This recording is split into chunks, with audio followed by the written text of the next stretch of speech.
The big three for hip extension is 3 exercises done separately.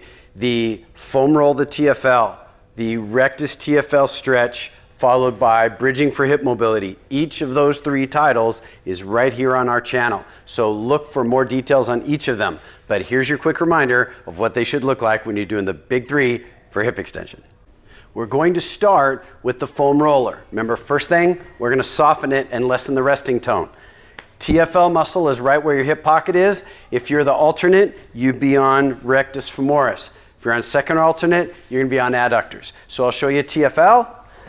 I will get my body weight onto that muscle with this orientation of myself to the floor. And remember, we're going to wiggle on it. We're going to waggle on it.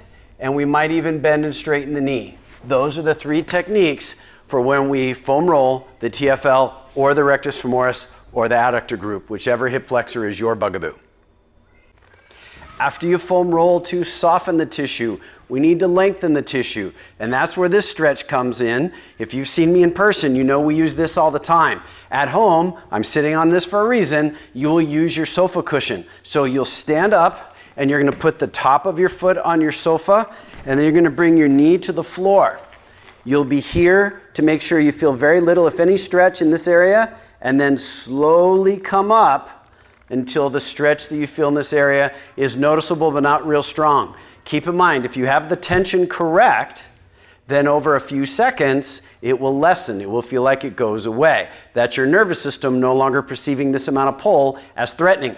So I need to find the amount of tension where that stretch sensation lessens in about 10-15 seconds. If I feel like it's a small stretch, but it never changes, it wasn't small enough. So start over, go where you don't feel anything, and then come up and start in a more forward inclined position.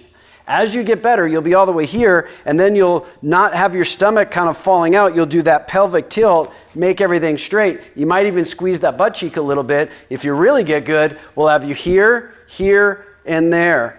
And if you can do all of that and not feel too much stretch, you no longer have tightness there. The last of the big 3 for hip extension, after you've softened it and lengthened it, is to use it. Remember, this is our way of keeping the range of motion that you created with the foam roller and the stretch. So we will do the bridge. If you're on one side, you can do single leg. If you're getting both sides, you can bridge both at the same time. If the 2 legs really feel different, you're probably better off doing 1 leg at a time, even though that means you have to do it twice, but at least then you'll get the results that you're doing it for in the first place. So all said, it's probably a better way to go. So if I have both legs, I'm gonna have a slightly wider stance than normal for a bridge. This is where I would normally be. This is gonna have me a little bit wider because I want to get as high as I can. The other thing I'm gonna do, you might remember, is squeeze my hands really hard, reach them down towards my feet, and then push them down into the ground. So when I put it all together, strong fist, down towards my feet, down into the ground, and I'm pushing with my hands, pushing with my feet. And I'll go up just like that. Every rep, I'm trying to get as high as humanly possible. And then when I can't get any higher, no matter how hard I try, I come back down and we ask for 5 of those. There's your big 3 for hip extension. Happy training.